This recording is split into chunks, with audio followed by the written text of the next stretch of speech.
The FNAF 3 bad ending has recently been highlighted as an aid to the point that Golden Freddy contains two souls. This is in reference to the bad ending screen with the animatronic heads with lights on, as opposed to the good ending where the souls of the missing children are set free and there are no lights on in the animatronic head eyes. However, while this may be in support of that theory that two souls are inside of Golden Freddy, it doesn't have an endoskeleton leg to stand on, and that's what we're exploring today. Greetings gamers and welcome back to doesnt Gaming. I'm Connor Monroe and this is the FNAF 3 bad ending analyzed. Now, I've covered this in a reel on my Instagram, something that I plan on doing more of with like smaller theories that may not exactly warrant a whole video, but I have more time here, so I'll be going more in depth this time around. To recap, the proposed theory is that Golden Freddy contains two souls, most likely the souls of Crying Child and Cassidy, who is one of the 5 original missing children. They claim this theory is supported by the bad ending screen of FNAF 3 since there are 2 animatronic eyes lit up in the back, which we assume to be Golden Freddy's head. There are multiple reasons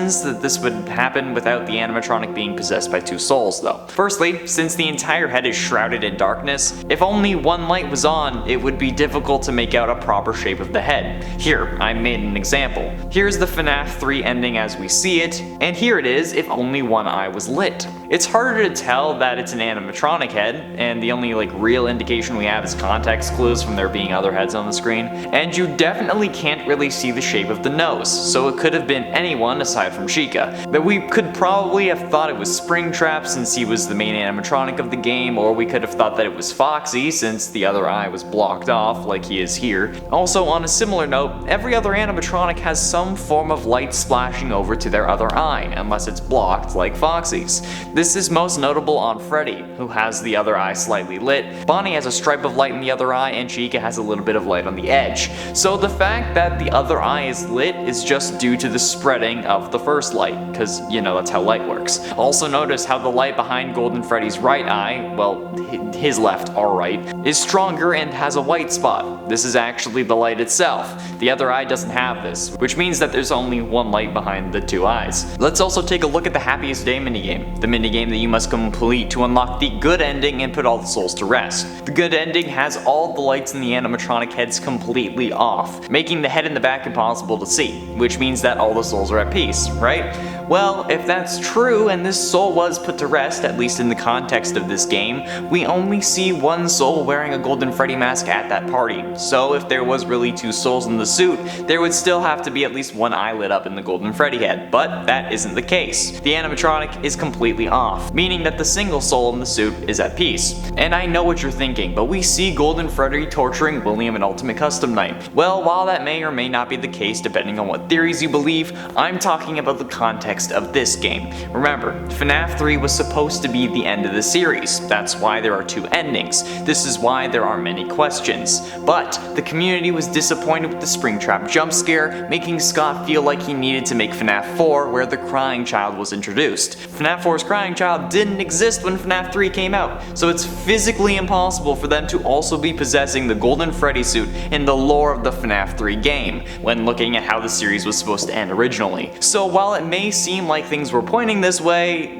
they weren't. They couldn't have been. The final nail in the Scott coffin is actually found in one of the series' books, the Freddy Files, updated edition since it's the one I have. I recently got one for theory fodder and helping me find more evidence to support myself and whatnot, but I also wanted to find what Scott himself deemed the most important to the series, and to find details that he highlighted himself. One of those details is about the FNAF 3 bad ending. Quote from page 60, "If you play the game straight through, after the Night 5 end minigame, you'll see an image of broken animatronic heads, each with a lit eye. Faded text in the background reads, 'Bad ending.'" There it is, from Scott Coffin himself, in what is in essence the FNAF game encyclopedia or walkthrough guide, each with a lit eye. A single lit eye, therefore proving that Golden Freddy has one lit eye, and at the time of FNAF 3 there were not 2 souls inside the animatronic. And while the story may have been changed to make the 2 soul theory correct, you can't really use any evidence prior to FNAF 4 to support that claim, because it wasn't planned until at least FNAF 4. However, I would like to propose a different theory, something that would explain the discrepancy and suggest a satisfactory conclusion. There were 2 souls inside Golden Freddy, but at different times, not at the same time, but one after the other, and that the vacancy left by this ending, FNAF 3's good ending, allowed for Crying Child to possess the Golden Freddy animatronic after he was done torturing William in Ultimate Custom Night, since it would make more sense for the Crying Child to be the one you should not have killed, and someone that William did indeed have a hand in killing, whether it be directly through an alternate death which we didn't get to see, him pulling the plug at the hospital, or by creating the animatronic that crushed his skull, since even if Henry was the one who built it, William would have had to supercharge that jaw to make it happen. It would also explain how Cassidy is set free at the end of FNAF 3, how Crying Child could then possess Golden Freddy, since keep in mind the one keeping William alive in the Fazbear Fright story did go on to possess the Stitch Wraith, which could also parallel Crying Child's story of leaving William to go possess Golden Freddy, and how the one you should not have killed would know about the Nightmare animatronics, when they were just a figment of Crying Child's imagination while he was dying in the hospital. They didn't have real forms. William didn't design them with sound discs or whatever, they were in Crying Child's head. Crying Child also being the one you should not have killed explains the references to he being the spirit, not the animatronic, since why would a spirit who's controlling what the animatronics say, as evidenced by the mediocre melodies, reference the gender of their animatronic and not themselves when they were alive? It just seems weird, especially when this person is so mad that they'd keep their killer alive to torture them. They wouldn't think that they are the animatronic that they inhabit because of that killer. And if this is the case, it would also explain why Golden Freddy is seen shaking at the end of the game. It's also poetic justice, since this is how Crying Child died in FNAF 4, in a coma in the hospital, which only goes to further support this point. And while yes, the stories of Fazbear Frights help us to fill in some blanks from the past, the epilogue stories of the Stitch Wraith guide us forward to where the series is going next, so having two souls inside an animatronic is something that will probably be coming into play later on, rather than having been the case previously. There we have it, friends, the FNAF 3 bad ending analyzed by someone who has worked on over 100 FNAF videos. I actually wonder how many FNAF videos I've made at this point, because like the channel has made over 200, but some of those were Amanda and others, and so they weren't all me, but it's a ridiculous amount either way. But to recap what we talked about, the FNAF 3 ending has no evidence to support the two souls inside Golden Freddy theory. This was proven thanks to light reflections, Crying Child not being a character yet, the game meaning to be the end of the series, and Scott's own words in the official guidebook to the games. We also proposed the idea that Crying Child possessed Golden Freddy after torturing William in Ultimate Custom Night, which allows for the animatronic to have two souls, even if it wasn't at the same time,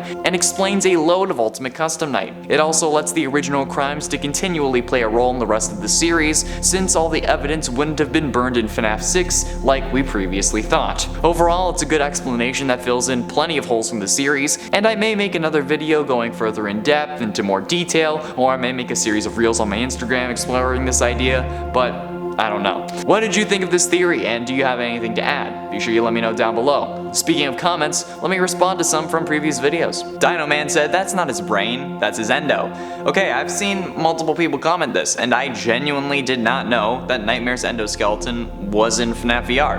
I don't know why he would need an endoskeleton in the first place, because he's fake and transparent, but okay. I can point out when I'm wrong, I'm a man.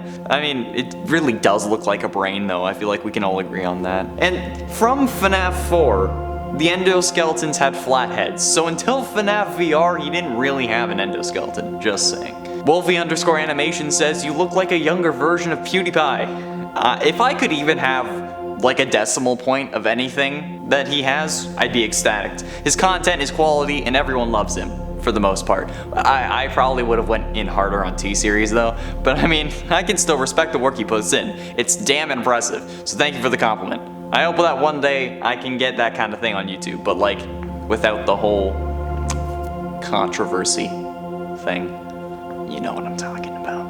Xandor Quinn said, time to make Connor delve deeper into the pits of insanity via FNAF. Was that a pun? Cause like, Into the Pit was the first Fazbear Frights book? No?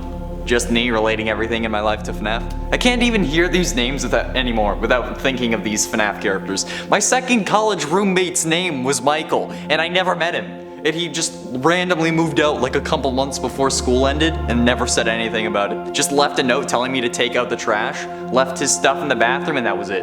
It was really weird, and I think I might have been living with a robot. Oh wait. But also, like, I straight up never met him. I saw his feet. He had like hobbit feet. They were so hairy. Like it was like he would wait for me to get home from class and go into my room, and then he would come out and go to the bathroom. It was weird. Godly said Ultimate Custom Night is William's personal hell. In a way, this is true. However, it's him being tortured by the soul of who the game calls you the one you should not have killed, while in a coma at the hospital, as we learn the Fazbear Fright story of the man in room 1280 from the 5th and the original Fazbear Frights book, Fetch. He isn't really in hell or purgatory, it's just his mind. Similar to how FNAF 4 takes place in the crying child's mind, like I explained before. But I mean, hey, it's okay. We all make mistakes. Everybody has those days. Everybody knows what I'm talking about. Everybody gets that way. I'm a pop star. That's all the time we have for comments today. Thank you all so much for watching. I have been and shall remain Connor Monroe, and I'll see you in another video. It's a good thing I say the same thing in every outro because you took away my script. I actually wonder, what the hell was that?